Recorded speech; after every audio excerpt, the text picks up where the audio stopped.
सभी साथियों को मेरा नमस्कार। स्वागत है आप सबका आज 16 जनवरी के इंडियन एक्सप्रेस एनालिसिस में। आइए शुरू करते हैं आज का एक्सप्रेस एनालिसिस बिना किसी देरी के। पहले पेज पे खबर आती है अंतर्राष्ट्रीय और भारत से रक्षा संबंधित। अंतर्राष्ट्रीय खबर ये है कि Israel Hamas reach deal on cease fire release of hostages. अंत अब पास में है। इजराइल और हमास के बीच लंबे समय से चल रहा संघर्ष धीरे धीरे अब समाप्ति की तरफ जा रहा है और हॉस्टेजेस को वापस भेजने की बात हुई है। रक्षा संबंधित खबर यह है कि भारत ने 3 नए नेवी जहाज जोड़े हैं अपने बेड़े में। आईएनएस सूरत, नीलगिरी और वगशीगिरी। इसी के साथ आगे बढ़ते हैं। दिल्ली में GRAP-4 curbs back as air quality plummets. Graded response action plan national clean air programme आपके एग्ज़ाम पॉइंट ऑफ व्यू से बहुत ज़रूरी है। इसे आप ज़रूर देखिएगा। हमने पहले भी कई बार दसियों बार अपनी वीडियो में डिस्कस करा इसके बारे में। एयर क्वालिटी इंडेक्स क्या है, एयर क्वालिटी इंडेक्स में क्या 8 पैरामीटर्स हैं और ये सब कौन सी योजना के तहत करा जा रहा है, क्या है नेशनल क्लीन एयर प्रोग्राम, ये सब इसके साथ देखना बहुत ज़रूरी है।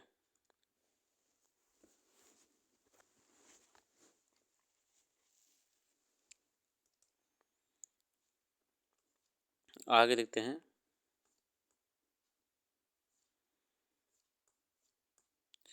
आज का editorial Who lit the fire? California blaze poses questions across agencies, weather bodies, environment planners, firefighting departments. The raging forest fire in South California are a moment of reckoning, not just for people of that area or the US, but for policy makers across the globe. An exceptional mix of environmental conditions and extremely dry winter and near hurricane strength Santa Ana winds has led to firestorm. It's a worry that meteorology agencies couldn't predict these compound events in the time.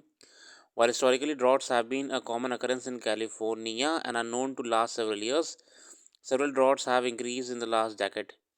In February last year, however, water blizzards ravaged the US state. Weather bodies predicted that California would remain drought free for at least 2025. कहना क्या चाह रहे हैं? देखिए, California में इतनी बड़ी wild fire हुई, मेट्रोलॉजिकल डिपार्टमेंट्स कहाँ पे चूक गई प्रेडिक्ट करने में नुकसान को। रही बात पानी की कमी की, तो सूखा तो प्रेडिक्ट करा हुआ था उन लोगों ने, वो भी गलत था कि 2025 तक सूखे की दिक्कत नहीं आएगी। हालांकि यहाँ सेंटाना विंड्स अब की बार जो आई थी वो बहुत भयावह थी, लगभग हरिकेन के बराबर ही इनकी तीव्रता थी। बात यह है कि इतना बड़ा त्रासदी हो कैसे गई। एडवांस मेट्रोलॉजिकल डिपार्टमेंट इक्विपमेंट्स वगैरह है, तमाम रडार्स होते हैं, सेटेलाइट्स हैं, कहाँ पे चूक रह गई ये प्रेडिक्ट करने में, और फायर लगी कहाँ से। The US drought monitor latest map shows that nearly 60% of state is impacted with the drought line in the first week of January. Year-to-year availability has always been a feature of California's weather conditions. Experts believe that these have now turned rapid swings between wet and dry conditions, hydroclimatic width-wise splash. अब climate change होने की वजह से भी ना extreme events बढ़ते ही जा रहे हैं। To the extent fires are a natural part of forests regenerating themselves, the underbrush is either cleared manually or through nature's process. However, California government has been accusing of adopting an extreme environmentalist approach. In recent years, the state administration, often influenced by extreme green lobbying, has reportedly refused to thin forest or clear underbrush. Dead trees have stoked the fires. Critics, including the Los Angeles Fire Department Chief Christian Crowley, have said that the administration response to Inferno would have been more effective. Crowley has expressed frustration on several issues such as lower water pressure from the hydrants and local administration budget cuts. अब fire chief भी अपनी बात रख रही है कि भैया budget आपने फायर डिपार्टमेंट कम कर दिया है। दूसरी बात है जो नीचे पत्ते उत्ते गिरे होते हैं या जो अंडरबुश की यहाँ बात कर रहे हैं, सूखे पेड़ के टनों वगैरह की, इन सब चीज़ों की, इन्हें या तो आप मैनुअली हटा दीजिए या तो नेचर अपने हटाता है। मगर कुछ इन्वायरमेंटल एक्टिविस्ट ग्रुप लोगों ने क्या करा कि भैया ये तो प्राकृतिक चीज़ है, इसे आप क्यों छेड़ रहे हो, तो उसे मैनुअली हटाना बंद कर दिया गया। तो वो भी कहीं ना कहीं कॉन्ट्रीब्यूटिंग फैक्टर हो जाता है आग लगने के लिए, है ना।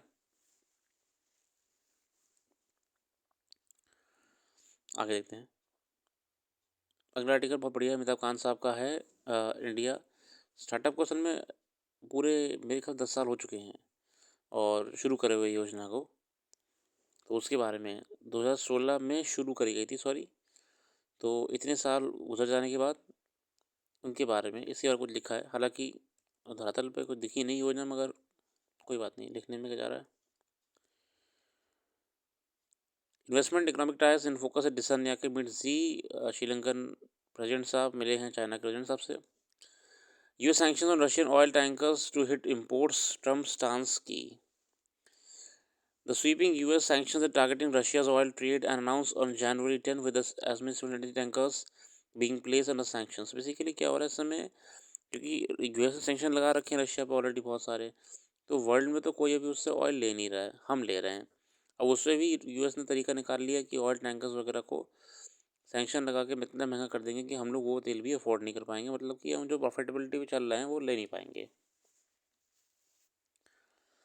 Senior Indian government officials said a lot would have depend on how incoming Donald Trump administration views the sanctions and how seriously it implements.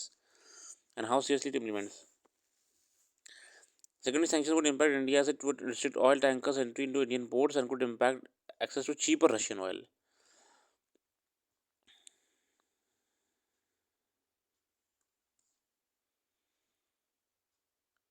India's trade deficit narrowed to $21.94 billion in December after a sharp surge to a lifetime high on the back of miscalculation in gold imports. And as gold imports in last month came into $4.7 billion compared to $9.84 billion in the previous month. Exports contracted for about second month in a row. अब दिक्कत ये है कि इससे हमें जो already हम सफ़र कर रहे हैं अपने ट्रेड डेफिसिट में, वो भारी पड़ सकता है। According to sources, Indian government, the country refiners will refuse oil deliveries on sanctioned vessels except for cargoes booked before January 10, which can be delivered using these vessels till March 12. The wind down period has been ruled by the US to enable existing contracts to Russian oil to be fulfilled. इससे महंगा पड़ेगा असल में export करना। तो असल में क्या हो रहा है, हम इस समय कर क्या रहे हैं, हम इस समय रशिया से क्रूड ऑयल ले रहे हैं, अपने यहाँ रिफ़ाइन कर रहे हैं कि रिफाइनरी सबसे बड़ी हमारे पास है, बड़ी रिफाइनरी हमारे पास हैं, हम रिफ़ाइन कर रहे हैं और फिर वापस ग्लोबल भेज दे रहे हैं। यूरोप में हमारा समय कंज्यूमर है, हम सेल कर दे रहे हैं यूरोप को।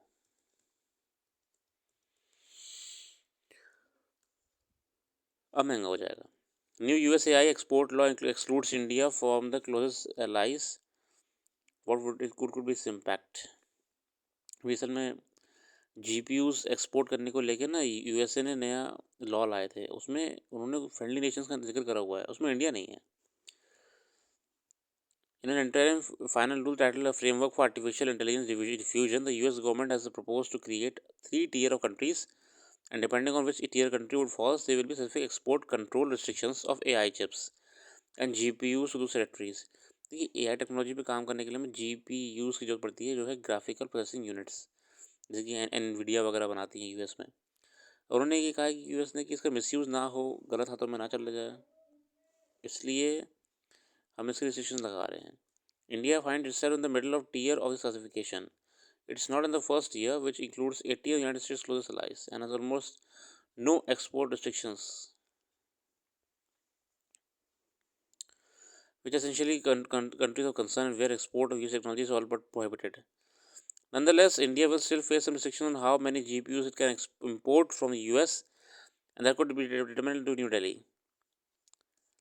अब की बार यूएस बहुत सारी पॉलिसी चेंज करा है अपनी ट्रेड को लेकर। India classification the US regime envisions the 3 tiers of countries, इसने इसमें 3 टियर में बांटा हुआ है। First is 18 of the closest allies, पहले जो लिस्ट है उसमें 18 कंट्रीज हैं,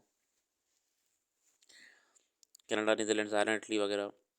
US companies can deploy as much computing power they like in these countries. US company जो काम कर रही हैं एआई पे, जीपीयूज पे, वो सब इन कंट्रीज में बेझिझक होके अपना एग्रीमेंट्स काम कर सकती हैं। टियर 2 में क्या आता है, the vast majority of world including India falls in this category. These countries will face a limit on how much computing power they can import from American companies unless that computing power is hosted in trusted and secure environments. और यहाँ पर restriction इनको लग जाएंगे बहुत सारे। असल में वो चाह रहे हैं कि जो ये टेक्नोलॉजी है ना, ये उन्हीं के पास रहे, यूएस के पास ही। With Delhi trying to procure 10,000 GPUs for India AI mission, it remains to be seen how the specification would impact large companies. अब समस्या तो होने वाली है ये कि हमारी जो उम्मीद थी कि हम एआई में यूएस का बहुत एनवीडिया और जीपीयूज़ वगैरह के यूज़ मिलेंगे, एएमडी तमाम कंपनीज है यूएस की जो अच्छा काम कर रही हैं, अब इन रिस्ट्रिक्शंस के बाद से हमें समस्या आ सकती है। In what signal yet another American tech company causing up to the incoming Trump administration GPU giant Nvidia released a scathing statement. In his last days in office, the Biden administration seeks to undermine America's leadership with 200 plus page regulatory morass, drafted in secret and without proper legislative review. Nvidia के मालिक ने कहा, Nvidia ने कहा कि ये तो भैया देखिए बिल्कुल लाल फीताशाही वाले नियम है और बिना किसी से पूछ के इन लोगों ने अपने नियम बना दिए और लागू कर दिए। आगे बढ़ते हैं। इसी के बारे में अगला जो हमने ऑयल के बारे में पढ़ा था कि ऑयल इंपोर्ट्स पे क्या असर पड़ेगा, यहाँ पे पढ़ सकते हैं उसके बारे में कि हमें महंगा पड़ेगा तो हम सेल भी महंगा ही करेंगे। जब सेल महंगा करेंगे तो फिर हमारे जो चीप मार्केट हमने क्रिएट करी हुई है डिस्ट्रीब्यूटर्स के लिए, वो ख़त्म हो जाएगी। Why did Tulip Siddiqui Sheikh Hasina needs resign as UK minister, ये आपके किसी भी काम का नहीं है तो इससे आप गलती से मत पड़िएगा।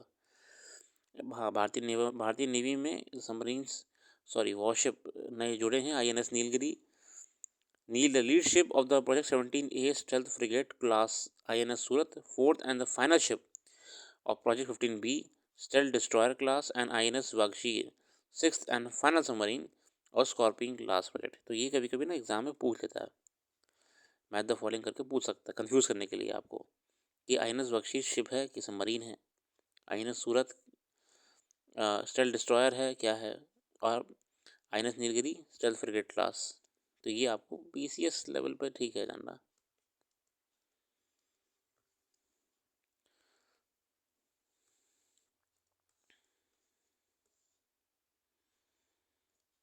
इसके बारे में हम यहाँ पढ़ सकते हैं, डिटेल पढ़ने की जरूरत नहीं है, इतना एग्जाम में नहीं पूछता कभी भी।